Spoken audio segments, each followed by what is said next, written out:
United States and South Vietnamese pursue a policy of attrition, aiming to kill as many enemy troops as possible rather than securing the territory. They rely heavily on superior air power and American-manufactured weapons, such as the B-52 heavy bomber, developed by Boeing in the late 1940s. It helped the US and South Vietnamese dominate the skies, along with smaller, more easily maneuverable fighter planes like the F-4 Phantom. U.S. Air Force fly low-altitude bombing missions over Vietnam as well as oversights of suspected communist activity in neighboring Laos and Cambodia. These aircraft dropped napalm, a chemical compound developed during World War II. With greater distances than gasoline and large amounts of carbon monoxide when it explodes, napalm can poison the air and cause even greater damage than traditional bombs. Another aircraft, the Bell UH-1 helicopter, dubbed the Huey, could fly at low altitudes, speeds, and lands easily in small spaces. The Hueys transported troops, supplies, equipment, aided ground troops with additional firepower, and evacuated casualties. Though the large-scale US and South Vietnamese aerial bombardment efforts damaged or destroyed much of the land and population of Vietnam, they proved less destructive to the enemy than expected, as North Vietnamese and Viet Cong troops fought an irregular style of guerrilla warfare that proved much more resilient than Americans had hoped. For infantry and artillery, the US made M16 a redesigned, gas-operated magazine-fed rifle in 1966 to perform better in the wet, dirty conditions that prevail in ground combat. It became most commonly associated with the U.S. troops during the war.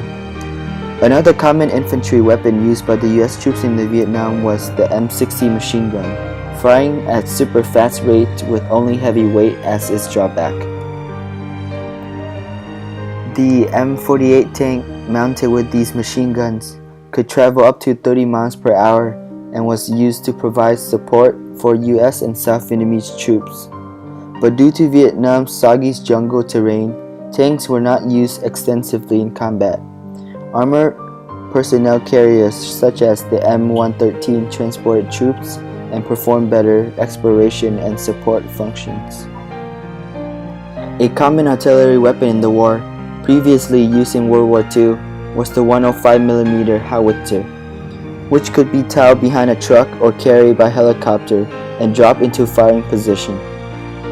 Operated by crews of 8 men each, the howitzers fire high-explosive shrapnel shells or beehive cartridges at a fast rate.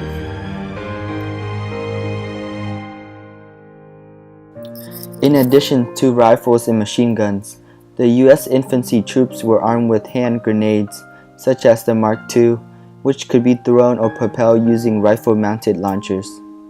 And mines were used to guard the perimeter around campsites. They could be triggered by trip wires or explode manually.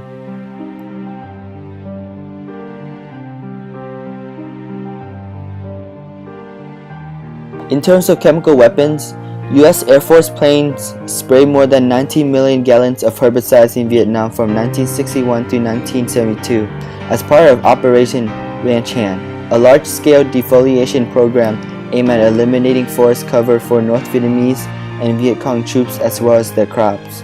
They were deployed around plants, roads, rivers, canals, and military bases.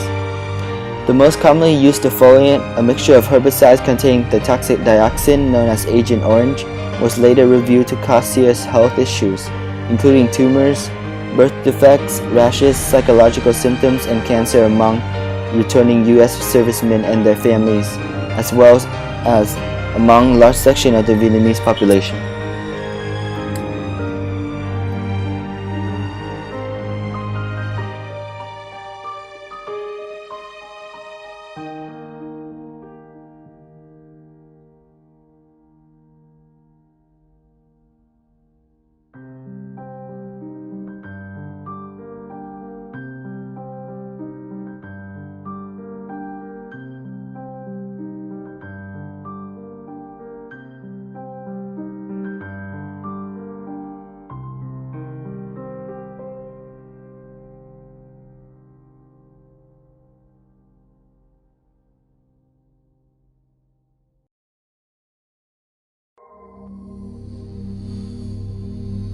Unlike their enemy, North Vietnamese and Viet Cong fought an irregular style of guerrilla warfare with weapons, uniforms, and equipment aided by China and the Soviet Union.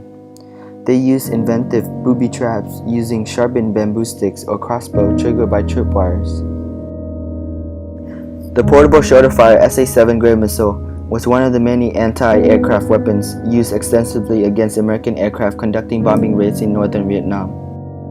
The simple but deadly accurate AK-47, known to many as the peasant's rifle, was shorter and heavier than the M16, with a lower rate of fire but extremely durable and was used for ground combat.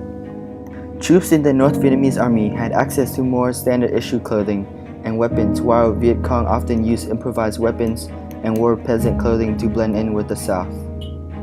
In order to combat better supply American and South Vietnamese forces, Viet Cong dug tens of thousands of miles of tunnels, including an extensive network running underneath the Cu Chi district northwest of Saigon. Soldiers used these underground routes to house troops, transport communications and supplies, lay booby traps, and mount surprise attacks, after which they could disappear underground to safety. In heavily bombed areas, people spend much of their life underground, and the Cu Chi tunnels grew to house entire underground villages, in effect with living quarters, kitchens, factories, hospitals, and bomb shelters. To combat these guerrilla tactics, US and South Vietnamese forces trained soldiers known as tunnel rats to navigate the tunnels in order to detect booby traps and enemy troop presence.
The other half have got TB. Be sure you only fuck the ones that cough. And what he knows you ain't had time to learn. These boots are made for walking, and that's just what they'll do. One of these days these boots are gonna walk all over you.